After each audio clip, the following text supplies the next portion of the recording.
এই হাদিসটি বলতেন, ক্বালা রাসূলুল্লাহ সাল্লাল্লাহু আলাইহি ওয়াসাল্লাম নাযাফু আরাহু ক্বালা আফায়াতুকুম ওয়ালা তাশাব্বাহুল ইয়াহুদা তাজমাউল আকাবিহা ফি দাহারিহা আও কামা ক্বালা নবী সাল্লাল্লাহু আলাইহি ওয়াসাল্লাম।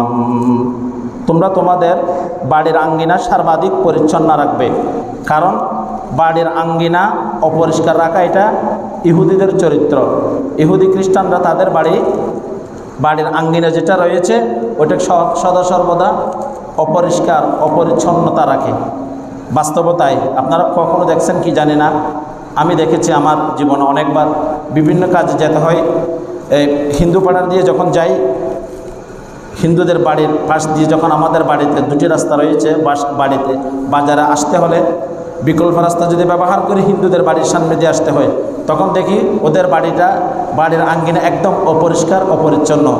কিন্তু এটা আমাদের মুসলমানদের ঘরের মধ্যেও অনেকের বাড়ির সামনে এরকম দেখা যায় অপরিষ্কার অপরিচ্ছন্ন। এই জন্য এখনকার মুরব্বী আলহামদুলিল্লাহ অনেকে আছে, আগে দেখতাম কিছু কিছু মুরব্বীরা সন্ধ্যা হলেই তাদের নাতিদেরকে হুকুম দিতেন উঠান কি করে আঙ্গিনা পরিষ্কার করে ফেলার জন্যে। এরকম এখনও আলহামদুলিল্লাহ অনেক আছে, সকালে একবার বিকালে একবার এরকম পরিষ্কার করার জন্য হুকুম দিতেন। কেন দিতেন? এটা নবী সাল্লাল্লাহু আলাইহি ওয়াসাল্লামের আদেশ। নবী সাল্লাল্লাহু আলাইহি ওয়াসাল্লাম হাদিসের মধ্যে বলেন, তোমরা তোমাদের বাড়ির আঙ্গিনা সর্বাধিক যত সম্ভব পরিষ্কার রাখার চেষ্টা করো। দুঃখজনক হলেও সত্য, ইহুদিরা আজ পরিচ্ছন্ন আর মুমিনের বাড়ি অপরিচ্ছন্ন। এখন ইহুদিরা পরিষ্কার পরিচ্ছন্ন আর মুমিনদের বাড়ি অপরিষ্কার অপরিচ্ছন্ন। এ বিষয়ে ইসলামের বিশেষ নির্দেশনা রয়েছে। যেমন মলমূত্র ত্যাগের অন্যতম আদব হলো অন্যের দৃষ্টি থেকে আবৃত্তি করা। মলমূত্র, এখন মুসলমানদের যুবকদের এই অবস্থা, যখন প্রস্রাব আসে তখন রাস্তার পাশেই বসে যায়। অথচ হাদিসের মধ্যে আছে তোমরা যখন মলমূত্র ত্যাগ করবা, প্রস্রাব করতে বসবা, কেউ না দেখে এরকম জায়গার মধ্যে আড়াল করে বসো। এখন স্কুল কলেজ ইউনিভার্সিটি পড়ুয়া আমরা জনসাধারণের মধ্যে দেখা যায় যদি মলমূত্র আসে কোথায় বসে যায়? রাস্তার পাশেই বসে যায়। এটা স্বয়ংসম্পূর্ণ ইসলামের একটা বিধানের খেলাফ। নবীজি সাল্লাল্লাহু আলাইহি ওয়াসাল্লাম হাদিসের মধ্যে ইরশাদ করেন, ক্বালা রাসূলুল্লাহ সাল্লাল্লাহু আলাইহি ওয়াসাল্লাম ওয়া মান আতাল গায়াতা ফালইস্তাতিরু। যে ব্যক্তি মলমূত্র, আল্লাহ নবী সাল্লাল্লাহু আলাইহি ওয়াসাল্লাম হাদিসের মধ্যে বলেন, তোমরা যখন মলমূত্র ত্যাগ করবে এবং ইচ্ছা করবে আমি এখন মলমূত্র ত্যাগ করব, তাহলে তোমরা কি হয়ে যাও? আড়াল হয়ে যাও। এমন জায়গায় আড়াল হও যাতে তোমার উঠানো বসা উঠা বসা এবং তুমি কিভাবে মলমূত্র ত্যাগ করার জন্য বসলে এই সকল কিছু যেন মানুষের দৃষ্টি থেকে আড়াল থাকে। সম্মানিত হাজিরিন, এভাবে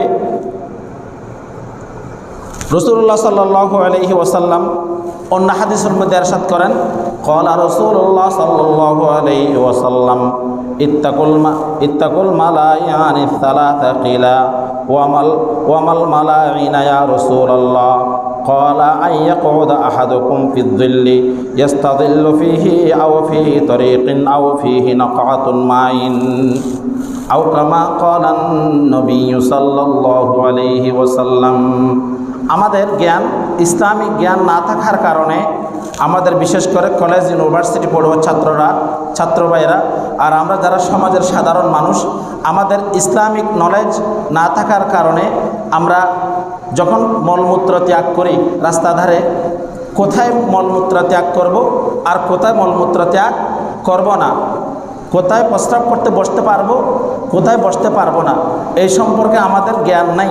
তা বিদায় কোনো সময় দেখা যায় ছায়াদার গাছের ফল নিচেও বসে যায়, রাস্তার ধারেও এমন জায়গায় মলমূত্র ত্যাগ করার জন্য বসে যেখানে মানুষ রাস্তা দিয়ে কি করে চলাফেরা করে। রাসূলুল্লাহ সাল্লাল্লাহু আলাইহি ওয়াসাল্লাম 3 জায়গায় ইস্তিনজা করতে কি করেছেন? নিষেধ করেছেন। বলেন তো কয় জায়গায় ইস্তিনজা করতে নিষেধ করেছেন? তিনটি জায়গায় আল্লাহ নবীজি সাল্লাল্লাহু আলাইহি ওয়াসাল্লাম ইস্তিনজা করতে, মলমূত্র ত্যাগ করতে, প্রস্রাব করতে নিষেধ করেছেন। একটা হচ্ছে আল্লাহ নবী সাল্লাল্লাহু আলাইহি ওয়াসাল্লাম এমনকি নিষেধে করেন নাই এবং অভিশাপ দিয়েছেন যারা এই সকল জায়গায় কি করে, মলমূত্র ত্যাগ করে। এই তিন স্থানে আল্লাহ নবীজি সাল্লাল্লাহু আলাইহি ওয়াসাল্লাম তাদেরকে কি দিয়েছেন বলেন তো? অভিশাপ দিয়েছেন। নবী সাল্লাল্লাহু আলাইহি ওয়াসাল্লাম বলেন, সাহাবারা জিজ্ঞেস করলেন, ইয়া রাসূলুল্লাহ, অভিশাপের স্থানগুলো কি কি? রাসূলুল্লাহ সাল্লাল্লাহু আলাইহি ওয়াসাল্লাম বলেন, একটা হলো মানুষ ছায়া গ্রহণ করে, গ্রীষ্মকালে ছায়া দূর থেকে এসে এমন গাছের নিচে বসে যে গাছের নিচে বিশাল ছায়া আছে, ছায়াদার গাছের নিচে যদি কেউ প্রস্রাব করে তার প্রতি আল্লাহ নবী সাল্লাল্লাহু আলাইহি ওয়াসাল্লাম কি দিয়েছেন? অভিশাপ দিয়েছেন। এই জন্য যে গাছের নিচে ছায়া আছে, ছায়াদার গাছের নিচে প্রস্রাব করা নিষেধ। এটা হলো এক নম্বর। অনেক বদমাশকে দেখা যায় পুকুরে গোসল করতে নামলো, ওখানে পানিতে প্রস্রাব করে দেয়। এমন আছে না? যদিও আমরা না দেখি যে পুকুরে যদি কেউ প্রস্রাব, পুকুরের মধ্যে গোসল করতে নেমে পানির মধ্যে যদি কেউ প্রস্রাব করে দেয়, তার প্রতি আল্লাহ নবী সাল্লাল্লাহু আলাইহি ওয়াসাল্লাম অভিশাপ দিয়েছেন এবং শাস্তি হিসাবে তার যৌন ক্ষমতা কমাইয়ে দেন। তার যৌন ক্ষমতা যদি 80% থাকে, আল্লাহ নবী সাল্লাল্লাহু আলাইহি ওয়াসাল্লাম অভিশাপের কারণে তার যৌন ক্ষমতা 40% কর্তন করা হয়। এই শাস্তি কেন বলেন তো? পানিতে কি করার কারণে? প্রস্রাব করার কারণে। এই জন্য আমরা এটা বিরত থাকব। এটা 2 নম্বর স্থান। 3 নম্বর স্থানটি হলো পুকুরের ঘাটে সবাই গোসল করতেছে, ওখানে অনেক সময় দেখা যায় পুকুরের এপাশে কোনো ইস্তিনজাখানা নাই, কিন্তু প্রস্রাব আসছে, পুকুরে না করে ওই পুকুরের পাড়ে করে দেয়, কিন্তু ওখান দিয়ে মানুষ চলাফেরা করে, অথবা প্রস্রাবটা গড়িয়ে এসে কোথায় পড়ে? পুকুরের মধ্যে পড়ে। এই 3 স্থানে আল্লাহ নবী সাল্লাল্লাহু আলাইহি ওয়াসাল্লাম মলমূত্র ত্যাগ করতে নিষেধ করেছেন। আবার অনেককে দেখা যায় মলমূত্র ত্যাগের সময় কেবলা দিকে হয়ে যায়। আল্লাহ নবী সাল্লাল্লাহু আলাইহি ওয়াসাল্লাম এটা অথবা কেবলাকে পিছনে করে দেয়, অথবা চাঁদকে পেছনে, সূর্যকে পেছনে ফেলে। এইসব কিছু আল্লাহ নবী সাল্লাল্লাহু আলাইহি ওয়াসাল্লাম নিষেধ করেছেন। হাদিসের মধ্যে আছে, ক্বালা রাসূলুল্লাহ সাল্লাল্লাহু আলাইহি ওয়াসাল্লাম, ইযা আতাইতুমুল গায়াতা ফালা তাস্তাকবিলুল কিবলাতা ওয়ালা তাস্তাদবিরুহা, আও কামা ক্বালা an-নবী সাল্লাল্লাহু আলাইহি ওয়াসাল্লাম। রাসূলুল্লাহ সাল্লাল্লাহু আলাইহি ওয়াসাল্লাম বলেন, হে আমার সাহাবায়ে কামরা, তোমরা যখন মলমূত্র ত্যাগের জন্য গমন করবে তখন কেবলা সামনে রাখবে না, অথবা কেবলাকে কি রাখবে না? পেছনে রাখবে না। তোমরা যখন মলমূত্র ত্যাগের জন্য উদ্যুক্ত হবে এবং মলমূত্রের স্থানে তোমরা ত্যাগের স্থানে প্রবেশ করবে, তখন তোমরা কেবলাকে কি করবে না? সামনেও নেবে না, কেবলাকে পেছনেও নেবে না। পরিষ্কার পরিচ্ছন্নতার আদব সম্পর্কে আলোচনা চলতেছে। হাজিরিন, সম্মানিত হাজিরিন, স্যানিটারি পায়খানায় মলমূত্র ত্যাগ করলেও ভালোভাবে পরিষ্কার করতে হবে। অনেকে আছে আপনার রুমের মধ্যে অ্যাটাচড বাথরুম আছে না, এরকম অ্যাটাচ বাথরুম আছে না, প্রস্রাব করলো, ভালো করে পরিষ্কার করলো না, পানি মারে না, গন্ধ দেয়। আরেকজন মানুষ যখন প্রবেশ করে তখন গন্ধ দেয়। এই প্রসঙ্গে আল্লাহ নবী সাল্লাল্লাহু আলাইহি ওয়াসাল্লাম কোনো নির্দেশ দিচ্ছেন কিনা? হাদিসের মধ্যে আছে, আল্লাহ নবী সাল্লাল্লাহু আলাইহি ওয়াসাল্লাম বলেন, আল্লাহ নবী সাল্লাল্লাহু আলাইহি ওয়াসাল্লাম বলেন, লা ইয়ানফাউল বাউলু ফি তাস্তানফিল বাইতা ফা ইন্নাল মালাইকাতা লা তাদখুলু বাইতান ফিহি বাউলুন মুনকাউন, আও কামা ক্বালা an-নবী সাল্লাল্লাহু আলাইহি ওয়াসাল্লাম। আল্লাহ নবী সাল্লাল্লাহু আলাইহি ওয়াসাল্লাম বলেন, প্রত্যেক মানুষের সাথে জিম্মাদারি ফেরেশতারা থাকে।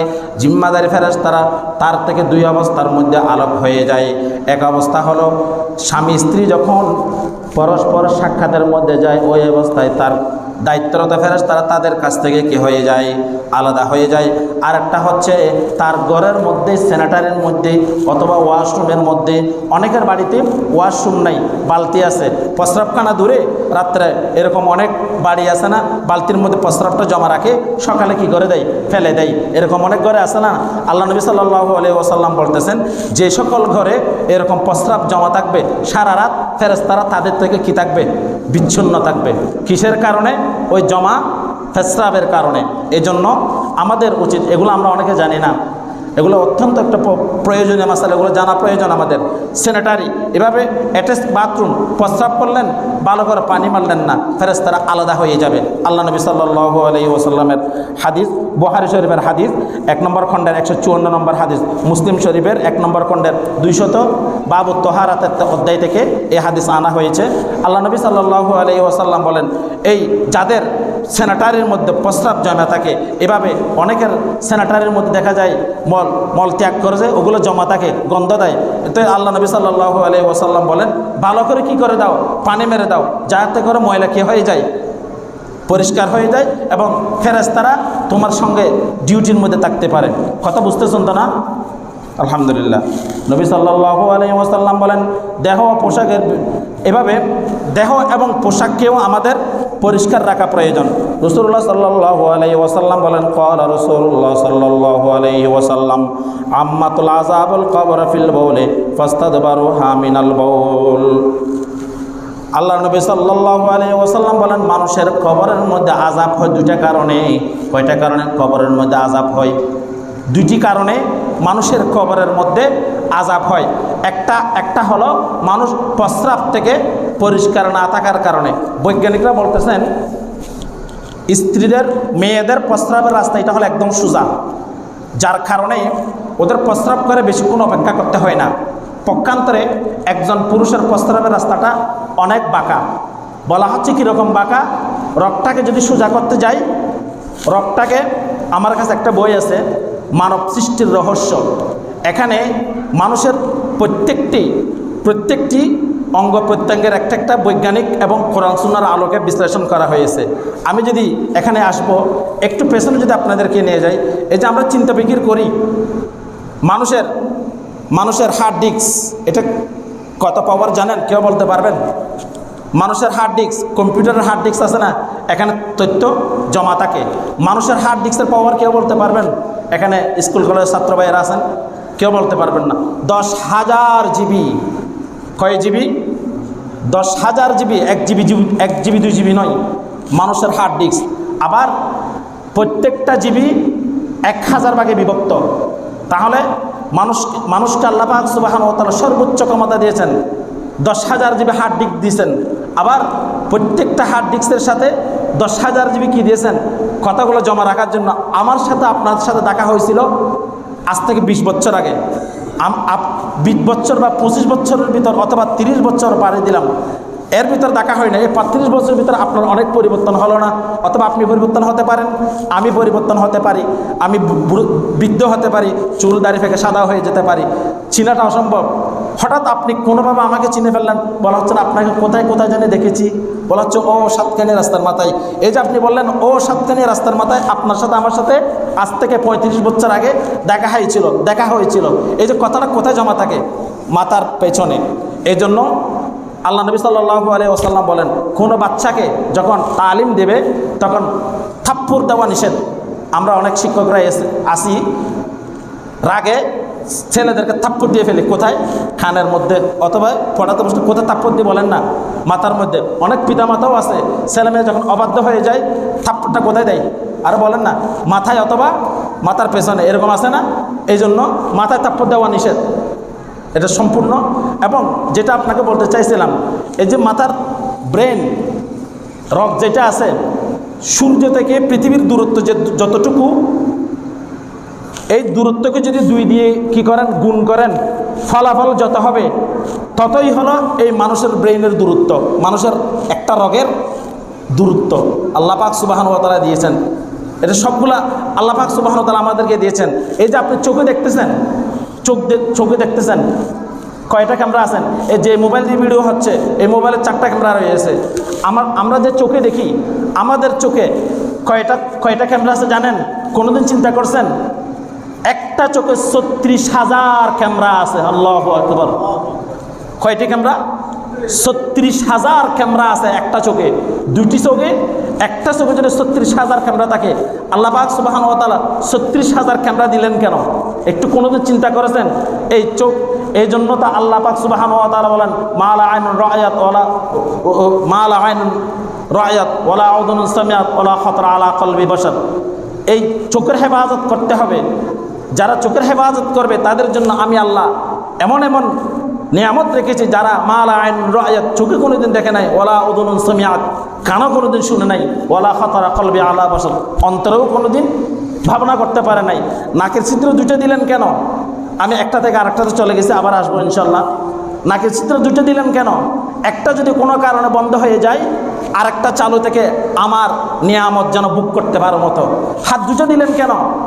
একটা হাত যদি কোনো কারণে অবিকল হয়ে যায়, আর একটা হাত দ্বারা যেন তুমি দুনিয়ার কাজকর্ম চালাতে পারো। একটা পাও যদি কোনো সময় নষ্ট হয়ে যায়, আর একটা পাও দ্বারা যেন তুমি হেঁটে হেঁটে মসজিদে গমন করতে পারো সাহায্য। একটা কিডনি যদি নষ্ট হয়ে যায়, আর একটা কিডনির কারণে সাহায্যে যাতে তুমি ইবাদত বন্দেগী করতে পারো। এভাবেই আল্লাহ পাক সুবহানাহু ওয়া তাআলা পৃথিবীতে যত জিনিস সৃষ্টি করেছেন, একজন মানুষের শরীরের মধ্যে সকল কিছু দিয়েছেন। মানুষের শরীরের মধ্যে পাওয়ার আছে, পাওয়ার। এই যে নাকের নিচে হাত দেন, সবাই দিয়ে দেখেন গরম হাওয়া যাচ্ছে কিনা দেখেন। এটার পাওয়ার কত জানেন? ঘন্টায় কয় হাজার কিলোমিটার? 10,000 কিলোমিটার। এই নাকের ছিদ্র যেটার গরম হাওয়া বাহির হয়, এই পাওয়ারের গতি ঘন্টায় 10,000 কিলোমিটার এটার বেগ। এবং একজন মানুষ দৈনিক কয় হাজার নিঃশ্বাস নেয়? 28 লক্ষ নিঃশ্বাস ত্যাগ করে একজন মানুষ দৈনিক। এই 28 লক্ষ নিঃশ্বাস ত্যাগ করে, 28 লক্ষ অক্সিজেন নেই। কিন্তু এই অক্সিজেন যখন আল্লাহ আমাদেরকে বন্ধ করে দেয়, তখন আমাদের সিলিন্ডারের সাহায্য নিতে হয়। যাক, এটা আরেকটা অন্য বিষয়ে চলে গেলাম আমি। এখানে আল্লাহ নবী সাল্লাল্লাহু আলাইহি ওয়াসাল্লাম বলেন, এই মানুষের এক কবরের মধ্যে আযাব হবে দুটি কারণে। একটা হচ্ছে প্রস্রাব থেকে পরিষ্কার না থাকার কারণে, আরেকটা হচ্ছে চুগলখুরি করার কারণে। চুগলখুরি কি? আমি এখানে একটা কথা বললাম, আপনি সুন্দর করে গুছগাছ করে এটাকে যেটা নয় সেটাকে আরও অতিরঞ্জিত করে আরেকজনের কাছে এমনভাবে উপস্থাপন করলেন যাতে সে বাস্তবে বিশ্বাস করে ফেলে। এরকম অনেকে আছে না? আমি এখানে মসজিদে বললাম একটা, ওখানে বাইরে গিয়ে সুন্দর করে অতিরঞ্জিত করে যেটা বলি নাই সেটাকে শুদ্ধ কেন্দ্র করে আবার সুন্দর করে আল্লাহ বুঝে দিছে। আমাকে জিজ্ঞেস করে আপনি এটা বলছেন নাকি? কই প্রমাণ দেখালাম। তা এই চুগলখুরি যখন আপনি করবেন, দুনিয়াতে চুগলখুরি করে আপনি পার পাবেন, কিন্তু কবরের মধ্যে চুগলখুরি করে আপনি পার পাবেন না।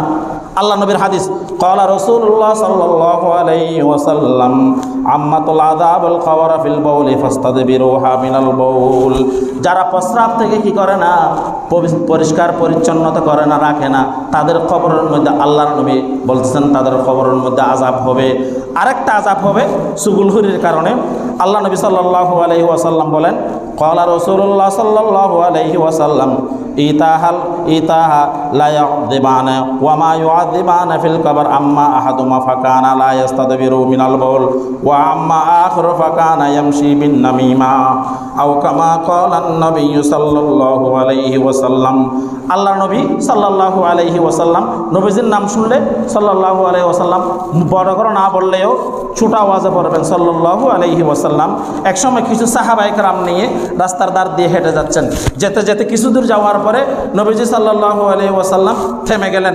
থেমে যাওয়ার পরে সাহাবায়ে কেরামরা জিজ্ঞাসা করলেন, ইয়া রাসূলুল্লাহ, চলতেছেন হঠাৎ থেমে গেলেন কেন? তখন নবীজি সাল্লাল্লাহু আলাইহি ওয়াসাল্লাম বলেন, এই দুটি কবর পাশাপাশি দেখতে পাচ্ছ না? এই দুটি কবরের মধ্যে আযাব হচ্ছে। সাহাবায়ে কেরামরা রাসূল জিজ্ঞাসা করলেন, এই কবরের আযাবটা কীভাবে আমরা আল্লাহর কাছে তাদের জন্য দোয়া করতে পারি? নবী সাল্লাল্লাহু আলাইহি ওয়াসাল্লাম তাদেরকে বললেন, আমাকে একটা খেজুর ডাল এনে দাও।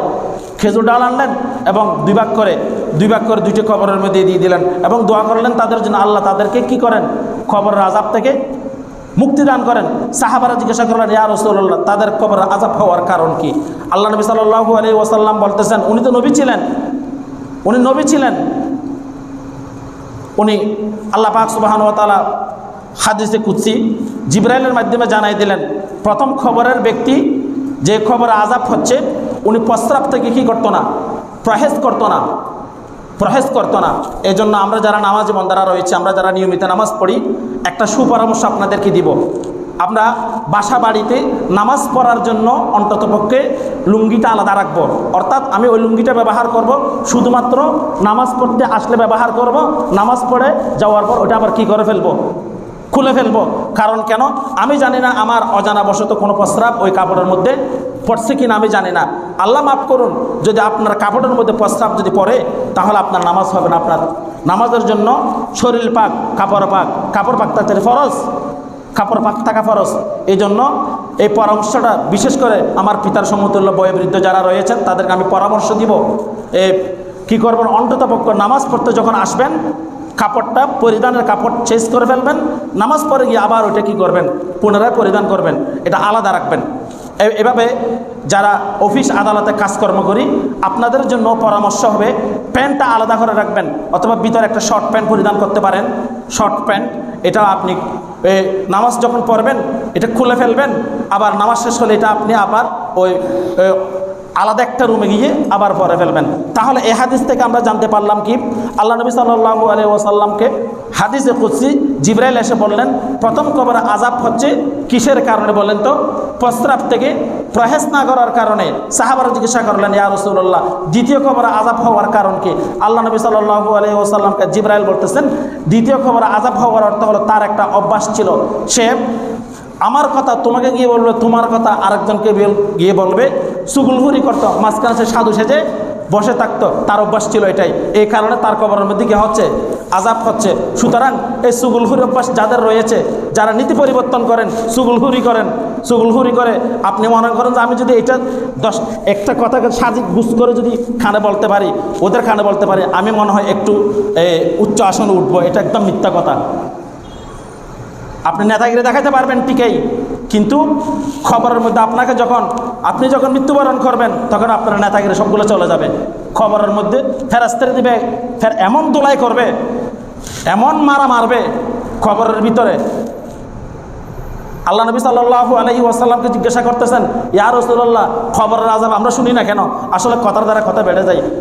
আল্লাহ নবী সাল্লাল্লাহু আলাইহি ওয়াসাল্লাম বলেন, খবরের আযাব যদি কোনো মানুষ শুনতো দুনিয়াদারি করাটা ছেড়ে দিত।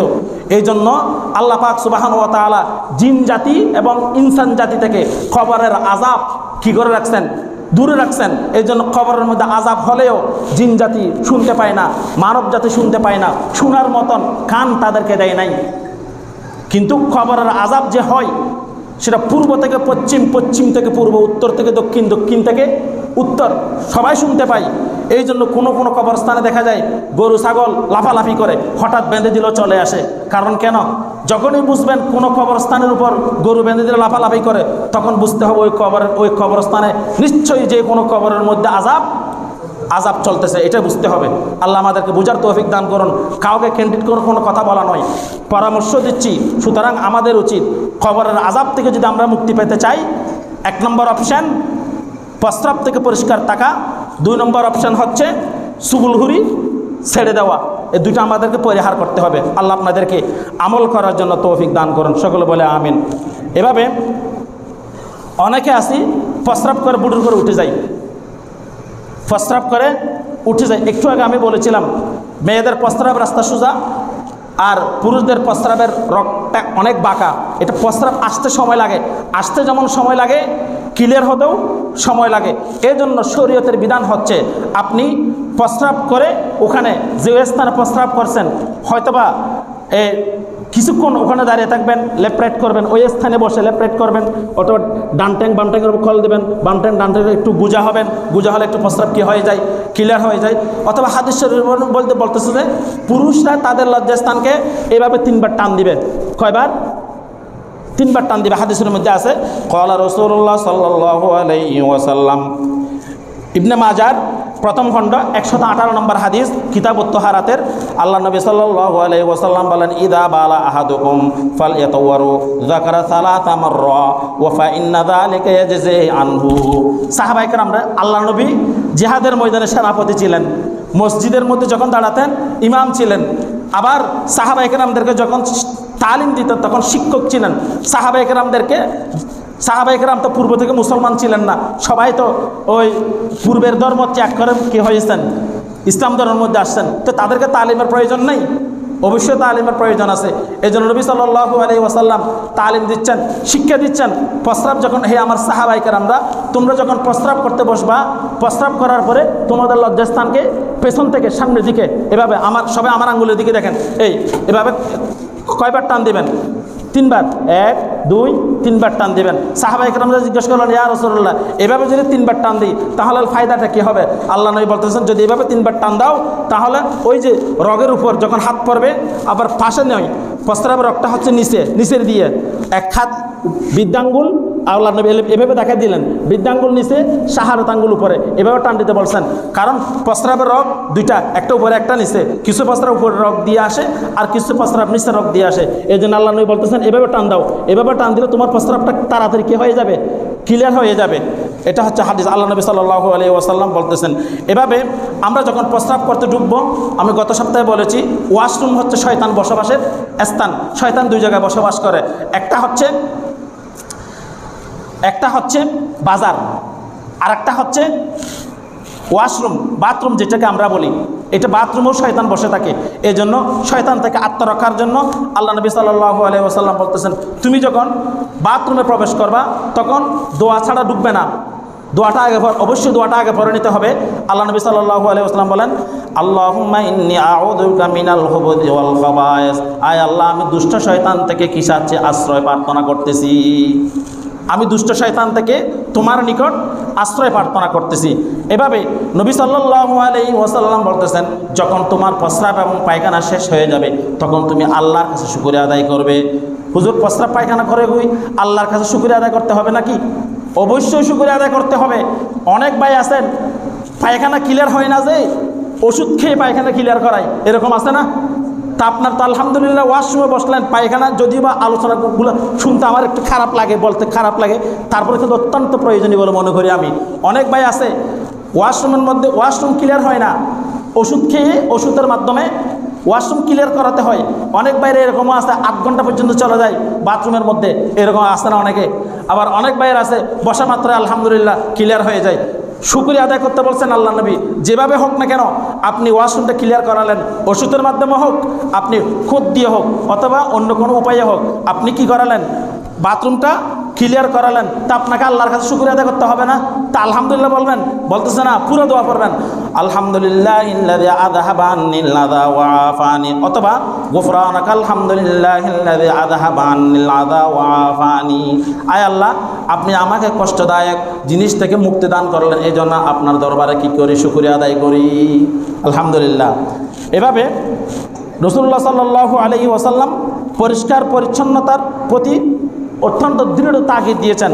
রাসূল সাল্লাল্লাহু আলাইহি ওয়াসাল্লাম বলেন, কানা রাসূলুল্লাহ সাল্লাল্লাহু আলাইহি ওয়াসাল্লাম ইযা দাখালাল মারাফিক লাবিসা হাদাইন ওয়া qattara রাসুহু আও কামা ক্বালা নবী সাল্লাল্লাহু আলাইহি ওয়াসাল্লাম। অনেক ভাই আছে যাদের ওয়াশরুম টাইলসকৃত আছে, ওয়াশরুম টাইলসকৃত থাকুক অথবা টাইলস ছাড়া থাকুক, উভয় অবস্থায় নবীজি সাল্লাল্লাহু আলাইহি ওয়াসাল্লামের সুন্নতের অনুসরণ করব। আমার নবী সাল্লাল্লাহু আলাইহি ওয়াসাল্লাম মানব জাতিকে, মুসলমানদেরকে এমন কোনো বিষয় বাদ রাখেন নাই যেটা শিক্ষা দেয় নাই। প্রত্যেকটা বিষয় শিক্ষা দিয়েছেন। এমনকি আপনি ওয়াশরুমে যখন বসবেন কিভাবে বসবেন এটা পর্যন্ত শিক্ষা দিয়েছেন। এখন তো যাওয়ার কথা বলতেছি যে এটা সুন্নাত, নবী সাল্লাল্লাহু আলাইহি ওয়াসাল্লামের রিসালাত, সিরাত থেকে বলতেছি। রাসূলুল্লাহ সাল্লাল্লাহু আলাইহি ওয়াসাল্লাম যখন ওয়াশরুমে যেতেন তখন পায়ের মধ্যে জুতো রাখতেন। পায়ের মধ্যে কি রাখতেন? জুতো রাখতেন। আমরাও আমাদের পায়ে কি রাখবো? জুতো রাখবো। এই জন্য ওয়াশরুমের জুতাটা কি করে রাখবো? আলাদা করে রাখবো। এটা কেন পরিধান করতেন? বলা হচ্ছে ওয়াশরুমের মধ্যে অনেক সময় বিভিন্ন ধরনের প্রস্রাব থাকে, ময়লা থাকে, আমার পায়ে যাতে ময়লাগুলো না লাগে, এজন্য ওয়াশরুমের মধ্যে ঢুকার সময় রাসূলুল্লাহ সাল্লাল্লাহু আলাইহি ওয়াসাল্লাম আলাদাভাবে জুতো পরতেন। হাদিসের মধ্যে আছে, কানা রাসূলুল্লাহ সাল্লাল্লাহু আলাইহি ওয়াসাল্লাম ইযা দাখালাল মিরফাকা লাবিসা হাদাইনুন ওয়া গাত্তারা রাসুহু। আল্লাহ নবী সাল্লাল্লাহু আলাইহি ওয়াসাল্লাম যখন চৌশাগারে প্রবেশ করতেন, হাজাত সারতে যেতেন, তখন জুতো পরিধান করে যাইতেন। সম্মানিত হাজিরিন, ইসলাম পবিত্র অন্যতম বিষয় অজু। ইসলামের অন্যতম একটা বিষয় হলো অজু। কাপড়ে দেহে বা কোনো স্থানে ময়লা বা নাপাকি লাগলে তা পানির মাধ্যমে হোক ধুয়ে ফেলা, অথবা আর মলমূত্র ত্যাগ করলে মলমূত্র ত্যাগের স্থানগুলা পানি দ্বারা পরিষ্কার করে ফেলা। রাসূলুল্লাহ সাল্লাল্লাহু আলাইহি ওয়াসাল্লাম বলেন অজু সম্বন্ধে, قال رسول الله صلى الله عليه وسلم لا تقبل الصلاة بغير طهور ولا صدقت في غلول أو كما قال النبي صلى الله عليه وسلم আল্লাহ নবী সাল্লাল্লাহু আলাইহি ওয়াসাল্লাম বলেন, অবৈধ সম্পদের উপার্জন যদি কোনো ব্যক্তি মসজিদে দান করে তার দান কবুল হয় না। কি বলছি যে আপনি কোটি টাকার মালিক, উদাহরণস্বরূপ মসজিদের নির্মাণাধীন কাজ চলতেছে, মসজিদ কর্তৃপক্ষ আপনাকে বলল মসজিদের নির্মাণাধীন কাজ চলতেছে, কোনো ভাই যদি পারেন 100 বস্তা সিমেন্ট দেন। আপনি আপনার হালাল ইনকাম থেকে দেন নাই, আপনার অবৈধ ইনকাম থেকে আপনি কি দিলেন? 100 বস্তা সিমেন্ট দিলেন। এই দান আল্লাহর দরবারে আপনি দিতে পারেন। আপনি সবার সামনে দানশীল ব্যক্তি হিসেবে পরিচিত হলেন। আল্লাহ বললেন তোর দান আমার লাগবে না। আপনার প্রয়োজনটা কী ছিল? এজন্য নবনির্মিত মসজিদ পরিচালনা কমিটির কাছে আমি আবেদন রাখবো, এই হাদিসের আলোকে কোনো ব্যক্তির কাছ থেকে যখন আপনারা অনুদান নেবেন, আল্লাহর রাস্তায় অনুদানের ইনকাম চুস্তা আগে দেখে নেবেন। ইনকাম চুস্তা আগে দেখে নেবেন। উনি আমাকে দান করতেছেন, আপনি এই প্রশ্নটা করার কারণে হয়তো তার চোখের সামনে আপনি দুশমন হতে পারেন। আল্লাহর আমি চ্যালেঞ্জ দিয়ে বলবো, আল্লাহর ঘরে কসম করে বলতেছি, এই আল্লাহর ঘরের জন্য যদি আপনি এই কথাটা বলতে পারেন, আপনি দুনিয়ার মানুষের সামনে অপরাধী হলেও আল্লাহর কাছে আপনি মনোনীত ব্যক্তি হবেন। আমি আরজ করবো আপনাদের নিকট, কারণ এই মসজিদের অনেক কাজ এখনো বাকি। একজনের দানে কোনো মসজিদের কাজ সম্পূর্ণ হবে না। 10-এর লাঠি 1-এর বোঝা। এই জন্য যার কাছ থেকে আমরা মসজিদের জন্য অনুদান নিব, দয়া করে তার ইনকাম চুজটা আগে জেনে নিব। জেনে নিয়েই তারপরে বিশেষ করে কোষাধ্যক্ষের দায়িত্বের মধ্যে যারা আছেন, যারা রয়েছেন, যারা দায়িত্ব নিয়েছেন, ক্যাশের দায়িত্ব নিয়েছেন, আপনাদের অতীব প্রয়োজনীয় সচেতন থাকা। এই যারা মাসিক নির্ধারিত টাকা বেতন দিচ্ছে, এই বেতনটা কোত্থেকে দিচ্ছে? হালাল ইনকাম থেকে দিচ্ছে নাকি হারাম ইনকাম থেকে দিচ্ছে? এটা আপনাদের তদন্ত করা প্রয়োজন। তদন্ত করে তারপরে নেবেন। আল্লাহ আপনাদের আমল করার জন্য তৌফিক দান করুন। এভাবে রাসূলুল্লাহ সাল্লাল্লাহু আলাইহি ওয়াসাল্লাম বলেন, লা তুকব্বালু সালাতা বিগাইরি তুহুরিন ওয়ালা সাদাকাতা বিগাইরি গুলুতিন। অর্থাৎ হারাম ইনকামের দান যেমন আল্লাহর দরবারে কবুল হয় না, তেমনিভাবে ওযু ছাড়াও নামাজ কবুল হয় না, অথবা পরিপূর্ণ তহারাত পবিত্রতা অর্জন করা ব্যতীত নামাজ কবুল হয় না। অন্য হাদিসের মধ্যে আল্লাহ নবী সাল্লাল্লাহু আলাইহি ওয়াসাল্লাম বলেন, লা তুকব্বালু সালাতা আহাদুকুম ইদা হাদাসা হাত্তা ইয়াতাওয়াদ্দাউ। যখন তোমাদের কেউ বায়ু ত্যাগ ইত্যাদির মাধ্যমে ওযু বিনষ্ট করে ফেলো, তখন সাথে সাথে ওযু করো। তোমাদের মধ্যে যখন কেউ বায়ু ত্যাগের দ্বারাই বায়ু পায়খানার রাস্তা দিয়ে বায়ু ত্যাগের কারণে যদি ওযু নষ্ট হয়ে যায়, অথবা অন্য কোনো কারণে ওযু নষ্ট হয়ে যায়, সাথে সাথে ওযু করে ফেলার চেষ্টা করো। সাহাবায়ে কেরামরা জিজ্ঞাসা করলেন, ইয়া রাসূলুল্লাহ, আমি যদি সদা সর্বদা ওযু অবস্থায় থাকি আমার লাভটা কী হবে?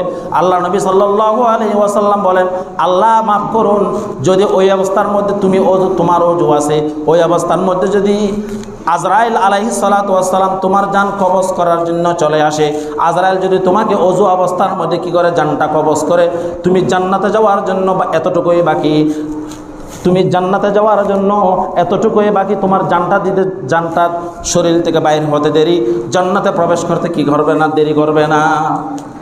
ওযুর এতই ফজিলত। শুধু এতটুকু নয়, হাদিসের মধ্যে আছে, আল্লাহ নবী সাল্লাল্লাহু আলাইহি ওয়াসাল্লাম বলেন, কোনো মানুষ যখন রাত্রে ওযু অবস্থায় ঘুমায়, একটা ফেরেশতা তার সাথে বিছানার মধ্যে পাহারা দেয়। সুবহানাল্লাহ। আর যদি কোনো মানুষ যদি অযুহীন অবস্থায় ঘুমায়, শয়তান তার সাথে বিছানার মধ্যে ঘুমায়।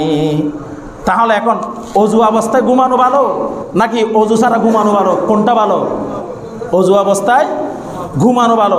এই জন্য মানুষ অযু ছাড়া যখন ঘুমায়, বিভিন্ন রকমের স্বপ্ন সে দেখতে পায়, বিভিন্ন রকমের স্বপ্ন সে দেখতে পায়।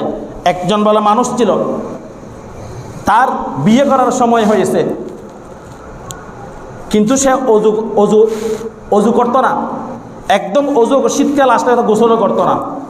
এক সময় তার আরেকটা অভ্যাস ছিল, রাত্রে বিছানার মধ্যে প্রস্রাব করা। বিয়ে করার পর তার ওয়াইফের প্রতিদিন কষ্ট হয়ে যায়, কারণ শীতের দিন প্রস্রাবের কারণে যেমন লেফট ভিজে যায়, তেমনিভাবে বেটে ভিজে যায়। স্ত্রীর প্রতিদিন কষ্ট হয়, আরেকদিন জিজ্ঞাসা করলো, তুমি এইভাবে বিছানার মধ্যে প্রতিদিন প্রস্রাব করে কেন? তখন বলো যে আমার একজন বন্ধু আসে, আমার বন্ধুটা আসিয়া আমাকে বেড়াতে নিয়ে যায়, আমাকে প্রচুর পরিমাণ পানি খাওয়ায়, বিভিন্ন ফলাফল খাওয়ায়, এবং একসময় সে বাগানের পাশে প্রস্রাব করে। সে যখন প্রস্রাব করতে বসে আমারও কি আসে? প্রস্রাব আসে। তো আমি তো প্রস্রাব বাহিরে করছি, যেন আমি বিছানায় প্রস্রাব করছি, দোষ তো আমার না। আমার বন্ধু আমাকে পানি খাওয়াইছে, আমি প্রস্রাব করছি কোথায়? বাগানে, এখানে করি নাই। এভাবে প্রতিদিন সে বিছানার মধ্যে প্রস্রাব করে দিত, কিন্তু তার ঘরে আবার অভাব ছিল। তো এক সময় তার স্ত্রী তাকে বলতেছে যে আচ্ছা প্রতিদিন তো প্রস্রাব করো, আমার ঘরের অভাব রয়েছে, তোমার বন্ধু যখন প্রতিদিন আসে বন্ধুকে বলবে আজকে পানি না খাওয়াইয়া আমাদের বাড়ি যে দুর্ভিক্ষ রয়েছে এই দুর্ভিক্ষ নিবারণের জন্য চাউল দিতে বলবা, আটা দিতে বলবা, তৈল দিতে বলবা, অর্থাৎ রান্নাবান্না করার জন্য যাবতীয় প্রসাধনী সবগুলো দিতে বলবা। যে কথার সেই কাজ। সে রাত্রে ঘুমালো, অজু ছাড়া ঘুমালো, বন্ধু আসলো, তাকে বলতেছে তুমি এভাবে চেহারা পেরেশান করে বসে আসছো কেন? বলা হচ্ছে চেহারা পেরেশান না করে কি করব? তোমার কারণে আমার ওয়াইফের প্রতিদিন আমাকে বকা শুনতে হয়। বলছে কি বলছে তোমাকে? আমার ঘরের মধ্যে চাউল নাই, ডাউল নাই, পেঁয়াজ নাই, তেল নাই, কিচ্ছু নাই। বলছে এখন কি কি লাগবে? বললো সবগুলো লাগবে, চলো এখান থেকে একটু আপনাদেরকে হাদিসের মধ্যে নিয়ে যাই। আল্লাহ নবী সাল্লাল্লাহু আলাইহি ওয়াসাল্লাম বলতেছেন জিনেরা চোর, জিনেরা চোর। আবার জিনদের খাদ্য হলো গোবর, মানুষের মলত্যাগ, পায়খানা, গরুর পায়খানা, এগুলো হলো জিনদের খাবার। আবার জিনেরা চোর, মানুষের বাগান থেকে, মানুষের গোডাউন থেকে বিভিন্ন জিনিস কি করে? চুরি করে। সে যখন চাউল চাইলো, বন্ধুকে কোথায় নিয়ে গেল? গোডাউনের ভিতরে নিয়ে গেল। গোডাউনের ভিতরে নিয়ে 2 বস্তা চাউল মাথার উপর উঠিয়ে দিল। বলতে আর কিছু লাগবে? বলতে চিনি লাগবে, 1 বস্তা চিনি, 1 বস্তা মসুর ডাল। এভাবে দিতে দিতে সব কিছু তার মাথার উপর দিল। বলতেছে বন্ধু আমি তো পারতেছি না, আমি আর পারতেছি না, আমার একটু ওয়াশরুম করতে হবে, মলত্যাগ করতে হবে, মলমূত্র মলত্যাগ করতে হবে। বলতে ঠিক আছে চলো, মলত্যাগ করলে একটু বাইরে চলো। তাকে সুন্দর একটা টাইস করা ওয়াশরুমের মধ্যে নিয়ে গেলেন। ইতিপূর্বে সে এরকম ওয়াশরুম কোনোদিন দেখে নাই। তাকে ঢুকে দিয়া সে বস্তাগুলা, ওই শয়তান বস্তাগুলা মাথার উপর নিয়ে দাঁড়িয়ে আছে। বলতে তাড়াতাড়ি মলত্যাগ করে আসো। সে মলত্যাগ করছে কোথায়? টাইসওয়ালা বাথরুমের মধ্যে। যখন মল ত্যাগ করা শেষ হলো, হঠাৎ স্ত্রী ঘুমের মধ্যে দেখলো এত গন্ধ কেন, এত গন্ধ কেন? দেখতেছে বিছানার মধ্যে আগে করছিল কি প্রস্রাব, এখন একেবারে পায়খানা সহ করে দিছে। তো জিজ্ঞাসা করতেছে তুমি পায়খানা করলে কেন? বলছে আমি তো পায়খানা এখানে করি নাই, আমি তো পায়খানা করছি কোথায়? টাইসওয়ালা বাথরুমের মধ্যে।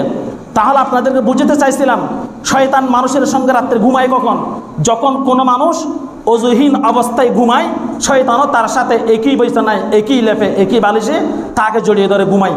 ফলে সে যা কিছু উল্টাপাল্টা করার প্রয়োজন সবগুলা করে, যা কিছু উল্টাপাল্টা দেখার প্রয়োজন সবগুলা দেখে।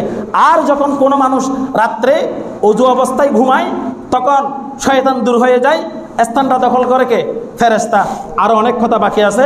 ও আখির দাওয়ানা আলহামদুলিল্লাহি রাব্বিল আলামিন। ইনশাআল্লাহ আগামী জুমার মধ্যে এটা বলতে পারবো না, কারণ আগামী জুমার মধ্যে আমাকে বিজয় দিবস সম্পর্কে আলোচনা করতে হবে। এই জন্য এরপরের জুমায় এই চ্যাপ্টারটা নিয়ে আবার আলোচনা করার জন্য চেষ্টা করব। আসসালামু আলাইকুম ওয়া রাহমাতুল্লাহি তাআলা ওয়া বারাকাতুহু।